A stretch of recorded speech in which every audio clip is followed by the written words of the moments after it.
One of the big gaps in the Adirondacks' promise of great wilderness for all New Yorkers is that it's really not accessible to all. People in wheelchairs, people with other mobility issues really can't enjoy the same deep nature experience as everyone else. An experiment to provide that opportunity is unfolding in one place at Great Camp Santanoni, 5 miles into the woods south of the High Peaks. That's today's story of the day. Support for Story of the Day comes from Morja Wealth Management, serving the North Country for 3 generations. MorjaWM.com. Securities offered through Hightower Securities, LLC, member FINRA, SIPC. Hightower is an SEC-registered investment advisor. And Kinney Drugs, now offering specialized home medical equipment and supplies. Learn more at KinneyHomeCare.com.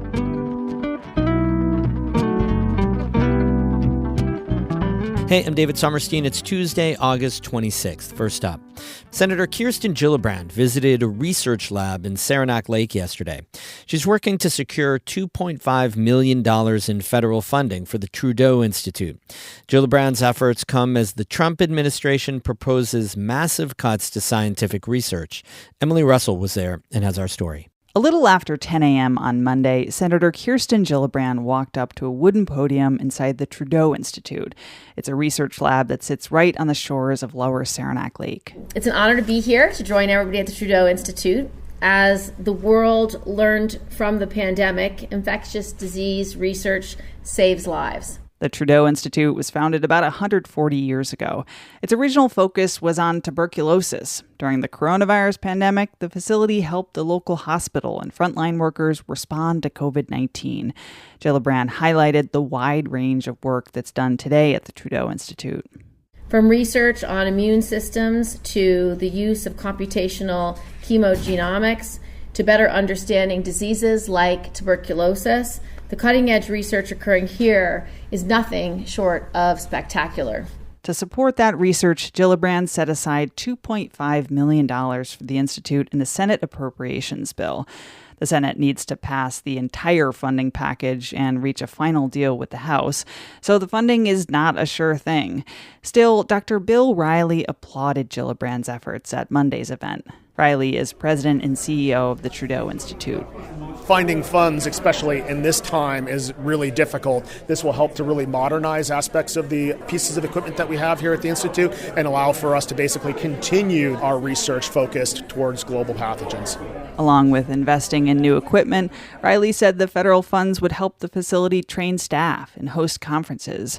This is a difficult moment in time for research labs like the Trudeau Institute, which gets about a third of its $9 to $10 million budget from federal funding. President Donald Trump wants to slash the budgets of the National Institutes of Health and the National Science Foundation by billions of dollars. His administration has already terminated nearly $2 billion in NIH research grants.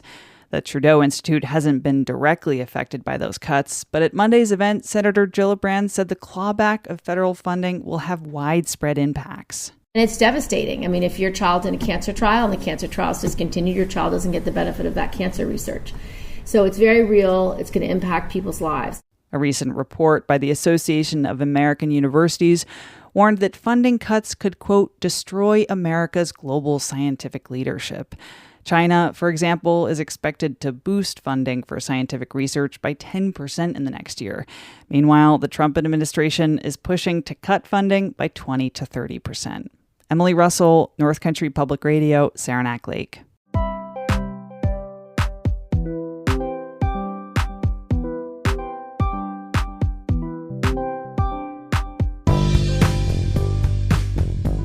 This summer, the Department of Environmental Conservation is bringing back its motorized wheelchair program at Great Camp Santanoni in Newcomb. It allows people with mobility issues to explore the 5-mile trail deep into the Adirondack wilderness. It's a part of the DEC's attempt to comply with the decades-old lawsuit under the Americans with Disabilities Act. But some advocates for people with disabilities say the situation is not a universal solution. When the program launched last summer, David Escobar joined one of the program's first users on the trail and brought us this story. Scott Remington has dreamt of experiencing the beauty of Great Camp Santanoni for a long time. I've been trying to get in here for years. Remington is paraplegic, so he uses a wheelchair to get around. That's made it impossible for him to travel the 5 miles of trail it takes to get to the historic Great Camp. That's until today. And you just push this button to go ahead? Is that what you do? Say yes. Okay. Whoop. Remington is hoisting himself from his wheelchair into the DEC's motorized quadricycle. It's a 4-wheeled device with treaded wheels like a mountain bike and a bucket seat for the rider. But he says the transfer was difficult. It was not a very easy thing when you can't use your legs, you know. I mean, a younger person in a little better shape probably could transfer over, but it's not for everybody. The 4-wheeled electric wheelchair is one of 2 devices the DEC acquired for its mobility pilot program. It launched earlier this summer to give people with mobility issues a way to travel along the trail. The other device is a motorized scooter, which I ride alongside Remington. We start our journey through the trail's dirt and gravel roads, which takes about an hour with stops to enjoy the scenery. Oh, it's absolutely beautiful. It's, you know, gorgeous here. Remington came to enjoy the beauty of Santanoni, but he's also a member of the DEC and Adirondack Park Agency's Accessibility Advisory Committee. It's the committee that created the Great Camp's mobility pilot program. So Remington's here to test the new devices. A quadriplegic or somebody like that uses a power wheelchair would never be able to use either of these devices that are here today. Remington's wheelchair is fitted with levers that allow him to control his speed and direction on the winding trail. He says those manual controls work for him, but they're not for everyone. If we want to make it accessible for everybody, we should find a real solution. Remington's concerns are part of a bigger issue the DEC faces at Santanoni. Because of a court settlement in 2001, the state is now required to make the park accessible from May through October under the Americans with Disabilities Act. But that court order runs into another problem, the Adirondacks Forever Wild provisions. In order to be ADA compliant, there would have to be violations of the park plan, which forbid motorized vehicles, for example, from accessing these locations like Camp Santanoni. That's Nick Friedman. He's the executive director of Accessible Adirondack Tourism and has been part of the state's planning conversations about Santanoni. State plans designate the road into Santanoni as administrative. That means only state employees can use motorized vehicles on it. Remington says he's asked the DEC to operate an ADA-compliant shuttle, like a golf cart with a wheelchair ramp. But Santanoni's unit management plan prohibits those vehicles, even though Remington says it would make the trail fully accessible. It's really discrimination, I hate to say it, in my eye. The DEC tried to create a shuttle a few years ago. They plan to partner with Larry Newcomb, who operates a horse-drawn carriage service on the Santanoni Trail. But Newcomb says he was never consulted on the design for the ADA accessible wagon, which was too dangerous for his horses to pull.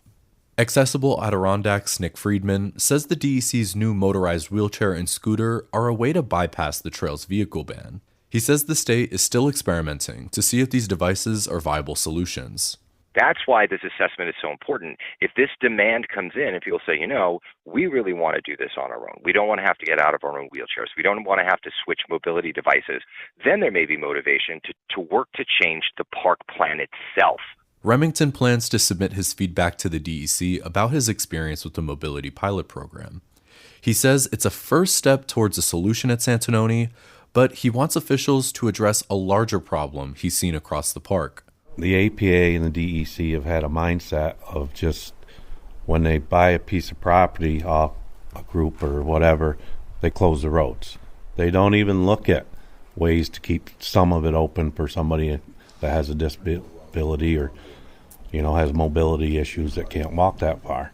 The DEC says it's actively expanding its accessible outdoor recreation opportunities around the state, including a new interactive online map that lists over 260 parks with accessible features. Remington says he wants the DEC to keep looking for a solution so that one day anyone can experience the beauty of Great Camp Santanoni, regardless of their mobility. David Escobar, North Country Public Radio, in Newcomb. This story first aired in September 2024. You can find more about Great Camp Santanoni's electric wheelchair program on our website, ncpr.org. Music today by Evan Veenstra of Gananoque, Ontario, and Danny Thomas of Canton. I'm David Sommerstein, North Country Public Radio.